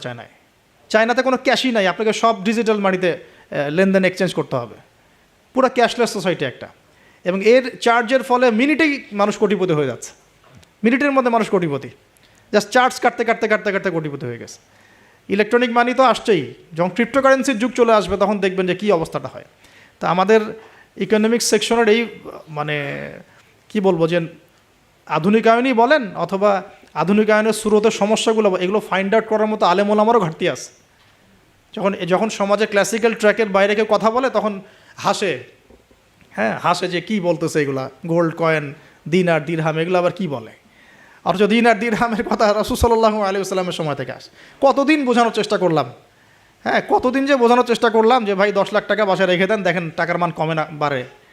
আর যদি 10 লাখ টাকার সমপরিমাণ জমি থাকে আপনার, এটার মান বাড়বে না কমবে। এতটুকু বোঝাতে পারতেছি না যে এগুলো সাস্টেইনেবল কোনো অ্যাসেট না। কারেন্সি ছিল গোল্ড, দিনার এবং সিলভার, দিরহাম। তো এখন সেটা নাই ভালো কথা, কিন্তু আমাদেরকে তো বুঝতে হবে যে আমাদের ফিউচার কী। ইউসুফ আলাইহিসসালামের ফিউচার, ইউসুফ আলাইহিসসালাম যেভাবে তার জাতিকে 7 বছরের একটা মানে গোল নিয়ে সামনে গিয়েছিলেন যে আমরা মূল্যবান সম্পদগুলো করি, মানে সংরক্ষণ করি, যখন দুর্ভিক্ষ সময় আসবে তখন আমরা বাঁচতে পারবো। মিশরের লক্ষ লক্ষ মানুষ বেঁচে গেছে, তা আমাদের সেই ফিকির কোথায়? তো আমি একটা পয়েন্ট থেকে এতদূর চলে আসছি যে আমরা অনেক ক্ষুদ্র জায়গায় চিন্তা করছি। এই যে 1 হাতে মোসাফা না 2 হাতে মোসাফা, আপনার এইগুলা আপনার চিন্তাটাকে এত ছোট জায়গায় নিয়ে আসছে যে আপনি বড় করে এখন ভাবতেই পারতেছেন না। আর আমাদের দরকার, যদি আমরা সত্যি কথা বলছি, যদি আমরা চাই যে আমাদের সমাজ, দেশ এবং জাতি আগামীতে অনেক বেশি সমৃদ্ধি অর্জন করুক, আমাদের ক্রিটিক্যাল থিঙ্কার্স দরকার। আমাদের দরকার ক্রিটিক্যাল থিঙ্কার্স, যারা চিন্তা করতে পারে, ওয়ার্ল্ড নিয়ে ভাবতে পারে, মানে ইসলামটাকে ওয়ার্ল্ডের সাথে মিশাতে পারে। ইসলাম একদিকে পড়ে থাকবে আর ওয়ার্ল্ড একদিকে চলে যাবে, তাহলে তো হইল না কিছু। দেখেন ওই সময় লাত উজ্জা মানাত শিরক এগুলো বলতেন, লাত উজ্জা মানাতের মূর্তি পূজা শিরক এগুলো বলতেন সাহাবীরা। এই যুগে যদি আবু বকর ওমর রাদিয়াল্লাহু আনহু আসতেন, তারা কি ওই কথাই বলতেন? এই যুগের শিরকগুলোকে ফাইন্ড আউট করতেন? বলেন তো দেখি। নিঃসন্দেহে তারা এই যুগের সাথে আপডেটেড থাকতেন। তা আমাদেরকে এই যুগের সাথে আপডেটেড থাকতে হবে। তো আল্লাহ পাক আমাদেরকে তৌফিক দান করুন, আমিন। তো যেটা বলছিলাম যে আমার শ্রদ্ধেয় দিনী ভাইয়েরা, প্রথমে আমরা তাওহীদটা শিখবো ইনশাআল্লাহ, তাওহীদের চর্চা করব। নিজের পরিবারটাকে আগে আপনি তাওহীদপন্থী বানান, আপনাকে সমাজ নিয়ে আগে ভাবতে হবে না, আগে আপনি আপনার পরিবারটাকে তাওহীদপন্থী বানিয়ে ফেলেন। আল্লাহ পাক তৌফিক দান করুন। আপনার সন্তানদেরকে তাওহীদ শেখান, আপনার স্ত্রী, আপনার সন্তান, আপনার মেয়ে, আপনার আত্মীয় স্বজন, এদের মাঝে আপনি আগে দাওয়াতি কাজটা করার চেষ্টা করেন। আল্লাহ পাক তৌফিক ইনায়াত করুন। এবং এটা একা একা শেখা যাবে না। আমি বলছি যে দিনই ইলম অর্জন করব, অবশ্যই মুহাক্কিক আলেম খুঁজব। আমি কোনো আলেমের নাম বলে দিব না, কারণ আমি একটা নাম বললেই অপোজিশন আছে, বলবে যে না ওনাকে তো আমি মানি না। আমি যদি বলি যে আমি আল্লামা তাকি উসমানীকে খুব ফলো করি, ভালোবাসি, পছন্দ করি, তারও তো হেটার্স আছে না? তো বলবে যে আপনি ফলো করেন, আমি করি না, আপনি মানেন, আমি মানি না। তো এই জন্য আমি কোনো নাম বলতে যাচ্ছি না। আপনি আপনার বুঝ অনুযায়ী, আপনার কাছে সারা ওয়ার্ল্ড ঘেটে যে মনে হয় যে না এই আলেম হকের উপর আছেন, তার কথাগুলা ভালো, তার ইলমি গভীরতা ভালো, তিনি সাম্প্রদায়িক না বা ইত্যাদি, তিনি হকের উপর আছেন, হক বলতে দ্বিধা করছেন না, হক বাতিলের সাথে মিক্স করছেন না, মানে আপনি বুঝেন, আপনাকে তো আল্লাহ পাক মেধা দিয়েছেন, আল্লাহ পাক তো আপনাকে বিবেক দিয়েছেন, আপনি বোঝার চেষ্টা করেন। তবে আমি রিকোয়েস্ট করবো একটা জিনিসই খালি, যে আপনি আলেমদেরকে দলে দলে ভাগ করে দিয়েন না, এবং আলেমদের মধ্যে সাম্প্রদায়িকতা সৃষ্টি করেন না, আলেমদের মধ্যে শত্রুতা বাড়ায় দিয়েন না। আপনি মৌমাছির মতো হন, এটা আমার নসিহত, আপনি মানবেন কি মানবেন না আপনার বিষয়। আমি এটা ফলো করার চেষ্টা করি, যে আমি নিজেকে একজন মৌমাছি মনে করি। আমাকে যদি বলেন যে এই যে রিক্সাওয়ালা রিক্সা আমাকে নামিয়ে দিল বাসায়, তার কাছেও আমার শেখার কিছু আছে। আপনি যদি মৌমাছি হন, আপনি এখান থেকে শিখতে পারবেন, অবশ্যই শিখতে পারবেন। এরকম অনেক শেখা আমরা শিখেছি। এখানে হাবিবে নাজ্জার ইতিহাসে জাজল্যমান হয়ে থাকলো, কিন্তু ওই রাজার নাম ইতিহাসে আসে নাই। একজন কাঠমিস্ত্রির নাম ইতিহাসে জাজল্যমান হয়ে থাকলো। হাবিবে নাজ্জারকে আল্লাহ পাক বললেন যে উদখুলুল জান্নাহ, জান্নাতে ঢোকো।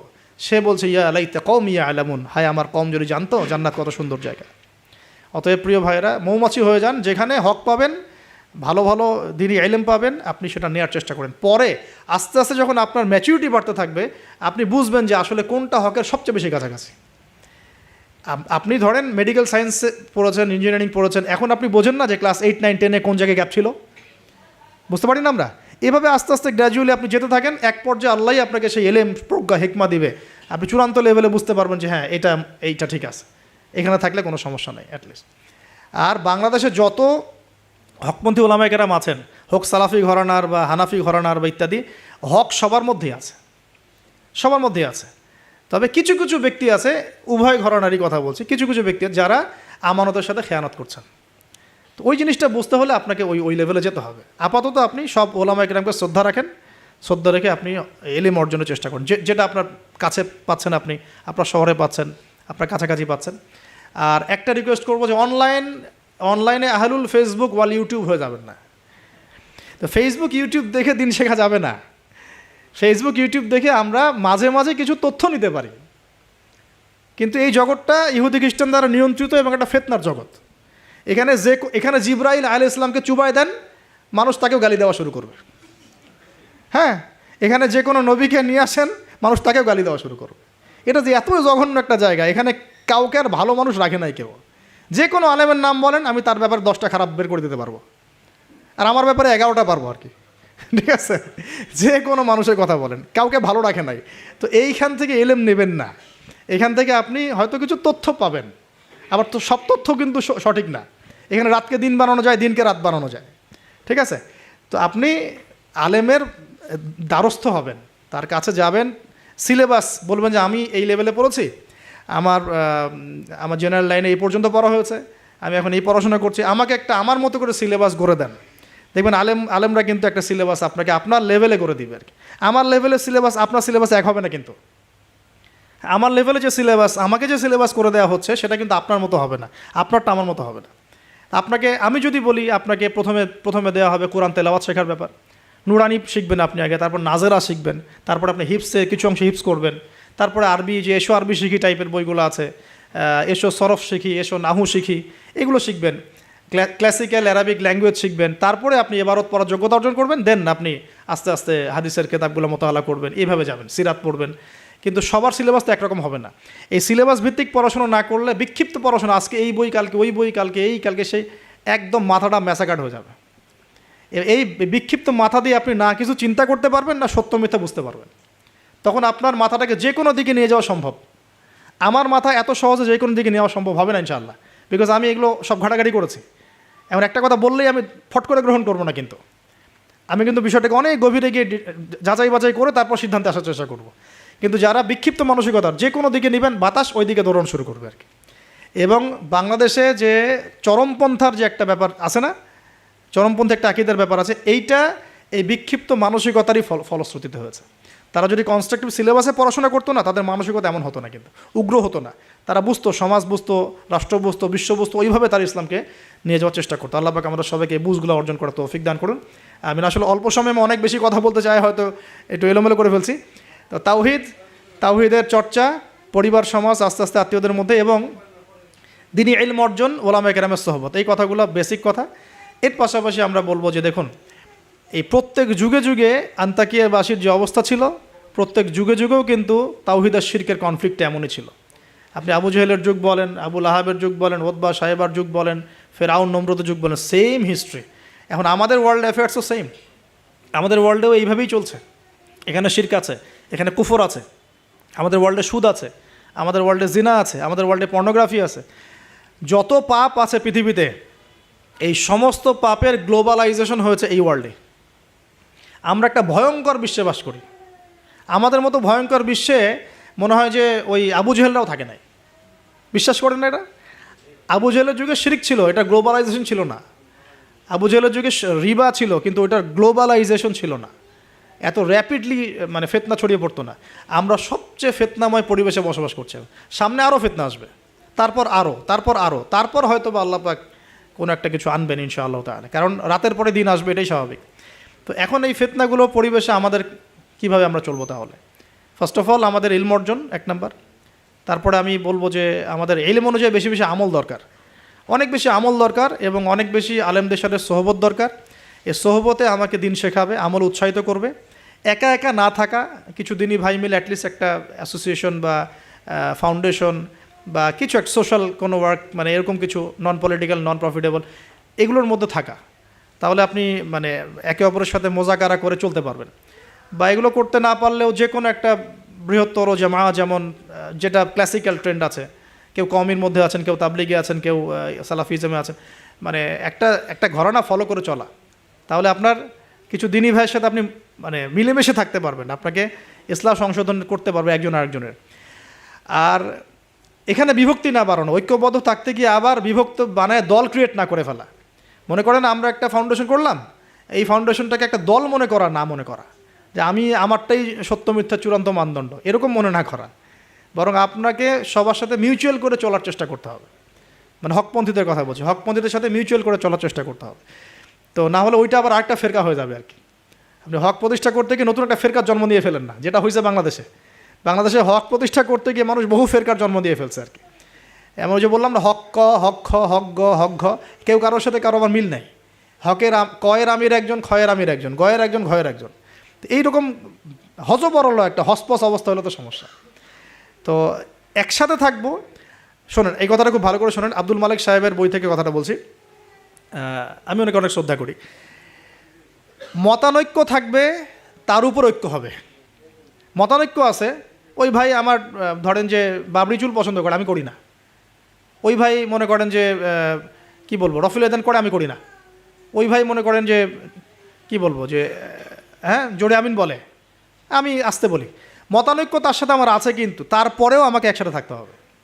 এরকম অবস্থায় না আসতে পারলে আপনি বাংলাদেশ কেন, সারা ওয়ার্ল্ড অ্যাফেয়ার্স চিন্তা করে মুসলিমদের ঐক্যবদ্ধ কোনো প্ল্যাটফর্ম বা কোনো রকম রেভলিউশন এটা আসলে সম্ভব হবে না।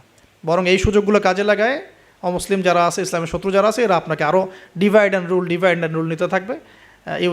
And of the day you will destroy yourself. আপনি নিজেকে ধ্বংস করে ফেলাবেন আর কি।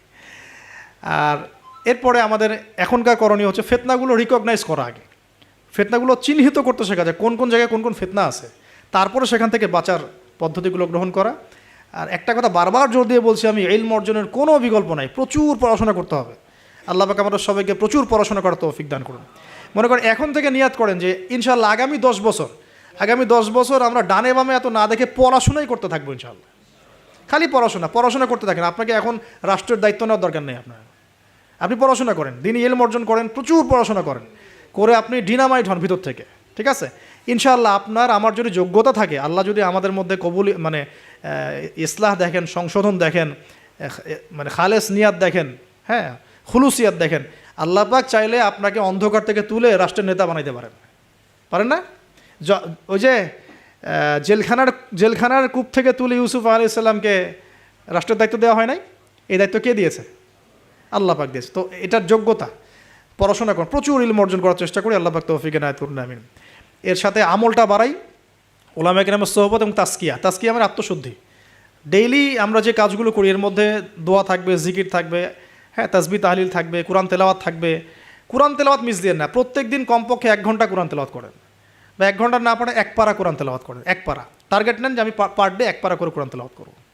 এবং আমার ওস্তাদ আমাকে নসিহত করেন, ওনার নাম হাবিবুর রহমান, উনি বলছেন যে তিনটা কাজ কোনোদিন ছাড়বা না, কোনোদিনও ছাড়বা না। এক হচ্ছে প্রতিদিন কোরআন নর্মাল তো তেলাওয়াত করোই, একটা পৃষ্ঠা হলেও অর্থসহ পড়বে, একটা পৃষ্ঠা হলেও অর্থসহ। এই যে 5টা আয়াতের উপর আমরা কিন্তু আজকে আলোচনা করলাম, 4-5টা আয়াতের উপরে অর্থসহ পড়বে। 2 নাম্বার হচ্ছে রাসূল সাল্লাল্লাহু আলাইহি ওয়াসাল্লামের হাদিস 4-5টা করে প্রতিদিন পড়ার চেষ্টা করো, একটা বিশুদ্ধ বই থেকে। আর রাসূলের সিরাত জীবনী 2-3টা পৃষ্ঠা হলেও পড়ার চেষ্টা করো প্রতিদিন। এই কাজগুলো করলে হয় কি, ঈমান তাজা হয়। আপনি অজুর ফজিলত জানেন, অনেক দিন আগে পড়েছেন, এখন অজু করতে গেলে সেই ফিলটা আপনি পাবেন না। এটা আপনি এখনই অজুর ফজিলতটা আরেকবার পড়ে যান, দেখেন আপনি অজু করতে গেলে একটা ফিল পাবেন যে এটা আমার গুনাহ মাফ হচ্ছে এখান থেকে। এটা হচ্ছে ইলম অর্জনের ফলে আমাদের কিন্তু ঈমানটা রিচার্জ হয়। তো আমলটা বাড়াই, ডেইলি এই আমলগুলো চালু করি, জিকির আজগার, তাসবিহ তাহলিল। পারিবারিক তালিম করতে পারলে খুব বেশি ভালো হয়। হ্যাঁ, পরিবারে দাওয়াত দিব, পরিবারে আমরা এগ্রেসিভ হব না, পরিবারে অলওয়েজ দাওয়াত দিবেন। পরিবারবর্গ ইসলাম মানে দাওয়াতের পথে আসলো কি না, হ্যাঁ আপনার সংশোধনের পথে আসলো কি না, এটা নিয়ে এত বেশি ওভার ব্লাস্টেড হওয়ারও দরকার নাই। আমার দায়িত্ব দাওয়াত দেয়া, বোঝানোর, ভাই বুঝিয়েছি, দোয়া করি আল্লাহর কাছে, আল্লাহ যেন সবাইকে হেদায়েত দেন, ব্যাস দ্যাটস অল, আপনার কাজ হয়ে গেছে। এরপরে আমরা আমাদের সামর্থ্য অনুযায়ী দাওয়াতের কাজ অব্যাহত রাখবো। হয়তো ওলামা কেরামের সোহবতে বা যেভাবে করছেন আলহামদুলিল্লাহ, প্রতিষ্ঠিত কোনো জামায়াতের মধ্য দিয়ে অথবা ক্লাসিক্যাল ইসলামিক ট্রেন্ডে যেভাবে কাজ করছেন আলহামদুলিল্লাহ, এই কাজগুলোকে সমন্বয় করাটাই চ্যালেঞ্জ। বাংলাদেশে প্রচুর কাজ হয় ইসলামের। আল্লাহ পাক কাকে যে কবুল করবেন, আমি খুব মনে মনে দোয়া করি আল্লাহ পাক যেন একজন যোগ্য মানুষকে কবুল করেন, যিনি এই দিন ইসলামের যে কাজগুলো দেশে চলছে এগুলোকে যেন ইউনাইটেড করতে পারে আর কি। এইটা চ্যালেঞ্জ আর কি। কাজ যে হচ্ছে না তা না, কাজ প্রচুর হয়, দিনই কাজ প্রচুর। আমাদের মসজিদের অভাব নাই, মাদ্রাসার অভাব নাই, মক্তবের অভাব নাই, কিন্তু বিশ্বাস করেন যে ওই যে ইসলামের ইকামাত, ওই ইকামাতের ছিটা ফোটাও নাই আমাদের মধ্যে। অতএব এটাকে আমাদের মধ্যে আল্লাহ পাক যেন যোগ্য ওমরের মতো কোনো মানুষকে দিয়ে কবুল করে না, আমিন। আল্লাহ পাক আমাদেরকে এই যুগের আবু বকর, ওমর, ওসমান, আলী হওয়ার তৌফিক দান করে না, আমিন। তো শেষ কথা হলো যে এই জিনিসগুলো আমরা পরিবারে এস্টাবলিশ করার চেষ্টা করি, হালাল খাই, রিজিকের মধ্যে আমরা একটু হালালত্বের চেষ্টা করি, হারাম থেকে বাঁচার চেষ্টা করি। মেয়েদের থেকে সতর্ক থাকেন। আপনার রিজিকের সামর্থ্য হয়ে গেছে, আপনি বিয়ে করে ফেলেন, কিন্তু কোনো রকমের হারাম কোনো সম্পর্কের দিকে যাবেন না। খুবই খারাপ জিনিসটা। যার মধ্যে জিনা ঢুকে যাবে সে কখনো আল্লাহর মারেফত অর্জন করতে পারবে না। যার মধ্যে জিনা ঢুকে গেছে এর মনটা পবিত্র হতে পারবে না। তো মনের মধ্যে শয়তানি কিলবিল করবে, মনটা পবিত্র হতে পারবে না। পর্ন দেখার অভ্যাস থাকলে বাদ দেই। মেয়েদের দিকে তাকালে চোখ নিচু করার অভ্যাস করার চেষ্টা করি। আমি তো আপনাদের শহর ঘুরে ঘুরে আসলাম একটু আগে, তো এখানে তো চোখের হেফাজত করাটা ঢাকার মতোই কঠিন, ঢাকার মতোই কঠিন। তো এখানে আপনাদেরকে আরও বেশি ইমানের পরিচয় দিতে হবে। আমাদের সবাইকে আল্লাহ পাক তৌফিক দান করুন, আমিন। চক্ষু নিচু করা, পারলে বিয়ে শাদী করে ফেলা এবং পর্ন থেকে দূরে থাকা, অহেতুক আমরা ইউটিউব ফেসবুকে অনেক মুভিজ দেখি, এটা দেখি, ক্লিপ দেখি, এগুলো বন্ধ করতে হবে। যদি আমরা সত্যিকার অর্থেই চাই যে ইসলাম নিয়ে কিছু করতে, এ যুগের আবু বকর ওমররা যেভাবে চিন্তা করতেন ওইভাবে চিন্তা করতে হবে। আল্লাহ পাক আমাদের সবাইকে কবুল করুন, আমিন। আর আমাদের সন্তানদের ব্যাপারে আমরা ফিকির করব, তাদেরকে আমরা কোথায় পড়াবো, কিভাবে মানুষ করব, এই বিষয়গুলো ফিকির করব। একটা ফিকির আমি ঢুকাই দিচ্ছি আজকে, এই ফিকিরটা নিয়ে এত হার্ডলি কখনো বলি নাই, এখন বলছি। সেটা হলো ফিজিক্যালি ফিট থাকার চেষ্টা করুন। ফিজিক্যালি ফিট থাকাটা অনেক বেশি ইম্পর্টেন্ট, যেটা আমি নিজে এখন সাফার করতেছি। এই যে মাহফিল টাহফিল, এগুলো ঘুম হয় না, খাওয়া ঠিক নাই, জার্নি এই করতে করতে মানে দেখা যাচ্ছে যে আমরাও ফিজিক্যালি অনেক সময় এই বয়সেও দুর্বল হয়ে যাচ্ছি, মানে ইফোর্ট দিতে পারছি না, ইত্যাদি ইত্যাদি। অথচ রোজা রেখে আমি নিজে, আমার মনে আছে, রোজা রেখে আমি 2 বেলা 2টা ম্যাচ খেলেছিলাম। কি টার্গেট ছিল, তামিম ইকবাল হব, একটা অবস্থা। হ্যাঁ, এবং আলহামদুলিল্লাহ অল্প সময় অনেক দূর গিয়েছি। আল্লাহ পাক ওই হিস্ট্রিটা মিটিয়ে দিয়েছেন, আমি শুকরিয়া আদায় করি আল্লাহর কাছে। কিন্তু এখন কিন্তু আপনি সেটা আমি পাচ্ছি না। আমি এখন আমাদের বাসায় যে রানিং মেশিনগুলো আছে, এগুলোতে দেখা যায় 20-30 মিনিট দৌড়ালে আমি হাঁপায় যাচ্ছি। আমার এখনও মনে আছে যে আমি একটা রংপুর যে ক্রিকেট গার্ডেন একটা ইয়াস আশরাফুল্লা ওই সময় খেলতো, ওইখানে আমরা 10 রাউন্ড দিয়েছি, 10 রাউন্ড। তো এই ফিজিক্যাল ফিটনেসের ব্যাপারটা খুব গুরুত্ব দিচ্ছে এই কারণ আমরা যদি ইসলাম পালন করতে চাই, আল্লাহর ইবাদত করতে চাই, দিনের জন্য কিছু করতে চাই, ফিজিক্যালি ফিট থাকতে হবে। এই জন্য খাওয়ার ব্যাপারে সতর্ক হন। খাওয়া, আমরা তো মাশাআল্লাহ এই যে একটু আগে খাবার তো মানে আসছি, আমরা আলোচনা শুনতে খাওয়া শুরু করলাম। মানে বিশ্বাস করেন আমরা গরু খাওয়া মুসলিম হয়ে গেছি। আমরা এখন খালি গরু, শুক্রবার মানে কি গরু খাও। আসল কথা হচ্ছে এই গরু গোশত খাওয়া তো ফরজ না, তাওহীদের উপর থাকা ফরজ, সুন্নত প্রতিষ্ঠা করা ফরজ। যেগুলো আরাম লাগে সেগুলো আমরা খুব করতে চাই, আর যেগুলো করতে কষ্ট এগুলো আমরা করতে চাই না। তো খাওয়া দাওয়া করেন, সমস্যা নেই, কিন্তু ফিজিক্যালি ফিট থাকার চেষ্টা করেন। ডেইলি কিছু এক্সারসাইজ করেন। হ্যাঁ, পারলে যারা জিম করতে পারেন তারা জিম করবেন। বাচ্চাদের খাবার কী দিচ্ছি সেটার ব্যাপারে সতর্ক থাকেন। বাসায় কী খাবার ঢুকছে এটা সতর্ক থাকা উচিত। কী খাচ্ছি কী খাচ্ছি না, এই ব্যাপারে ডক্টরদের পরামর্শ নেন যে আমরা কোন বয়সে কীভাবে চলবো, এটা খুব ইফেক্টিভ হবে। পরবর্তীতে আপনারা ভালো কিছু করতে পারবেন ইনশাআল্লাহ তাআলা। আল্লাহ পাক তৌফিক দান করুন। আর সবশেষ কথা হচ্ছে যে আমাদের সবার মধ্যে আল্লাহ পাক কিছু প্রতিভা দিয়েছেন। কেউ হয়তো মাশাআল্লাহ লিখতে পারেন, কেউ হয়তো মাশাআল্লাহ বলতে পারেন, কেউ ভালো অ্যাসোসিয়েট করতে পারেন। যার যে প্রতিভা আছে এই প্রতিভাগুলোকে ফাইন্ড আউট করে আল্লাহর দ্বীনের জন্য কাজে লাগায়। এর মানে এই না সবাইকে আলেম হয়ে যেতে হবে, সবাইকে মুফতি হইতে হবে। This is not necessary. আপনার যেখানে আপনি আছেন, একজন প্রশাসনের ভাই তার জায়গা থেকে ইসলামের খেদমত করতে পারে, একজন ডক্টর তার জায়গা থেকে দ্বীনের খেদমত করতে পারে, একজন পলিটিশিয়ান তার জন্য আরও বড় সুযোগ আছে, তার বড় জায়গা থেকে তিনি দ্বীনের খেদমত করতে পারেন। তো প্রিয় ভাইরা, যার যেখানে আমাদের কাজ আছে, জব সেকশন, আমরা সেখান থেকে দ্বীনের খেদমত করার চেষ্টা করি। আল্লাহ পাক আমাদের সবাইকে তৌফিক ইনায়াত করুন, বলি আমিন। আলোচনা শেষ করার আগে আমরা একটু দোয়া করে নেই, 1 মিনিট। আল্লাহ পাক আমাদের সবাইকে যেন দ্বীনের জন্য কবুল করেন, আমিন।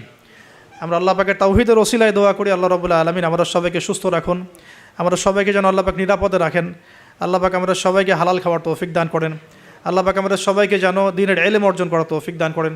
আল্লাহ পাক আমাদের সবাইকে যেন দ্বীনের গভীর জ্ঞান অর্জন করার এবং আমল করার তৌফিক দান করেন। আল্লাহ পাক আমাদেরকে ইসলাম নিয়ে বড় স্বপ্ন দেখার, চিন্তা করার তৌফিক দান করেন। আল্লাহ পাক আমাদের সবার নেক হায়াতে বরকত দান করেন, হালাল রিজিকে আল্লাহ পাক বরকত দান করেন। আমাদের পরিবার বর্গের মধ্যে আল্লাহ পাক ইসলাম প্রতিষ্ঠা করেন। আমাদের মা বোনদেরকে আল্লাহ পাক খাস পর্দায় থাকার তৌফিক দান করেন। আমাদের যে ভাইরা যে যেখানেই আছেন সেখান থেকে দ্বীনের খেদমত করার তৌফিক দান করেন। আমাদের সমাজের মধ্যে যত রকম অন্যায়, অত্যাচার, পাপাচার ছড়িয়ে পড়েছে, আল্লাহ পাক এগুলো থেকে আমাদের দেশ এবং জাতি পরিবারকে হেফাজত করেন, আমিন। আর সর্বশেষ কথা হচ্ছে, আজকে আমরা যে টপিকে আলোচনা করেছি, এই আন্তাকিয়ার ঘটনা, হাবিবে নাজ্জারের ঘটনা, এই রাসূলদের ঘটনা, এই ঘটনাগুলো থেকে আল্লাহ পাক আমাদেরকে শিক্ষা নেওয়ার তৌফিক দান করেন, এই সমসাময়িক বিশ্বের সাথে মেলানোর তৌফিক দান করেন, তদনুযায়ী পদক্ষেপ গ্রহণ করার তৌফিক আল্লাহ পাক দান করেন, আমিন। সুবহানাকা আল্লাহুম্মা বিহামদিকা আশহাদু আল্লা ইলাহা ইল্লা আনতা আস্তাগফিরুকা ওয়া আতুবু ইলাইক। সুবহানা রাব্বিকা রাব্বিল ইজ্জাতি আম্মা ইয়াসিফুন ওয়া সালামুন আলাল মুরসালিন ওয়া আলহামদুলিল্লাহি রাব্বিল আলামিন। আসসালামু আলাইকুম ওয়া রাহমাতুল্লাহি ওয়া বারাকাতুহু।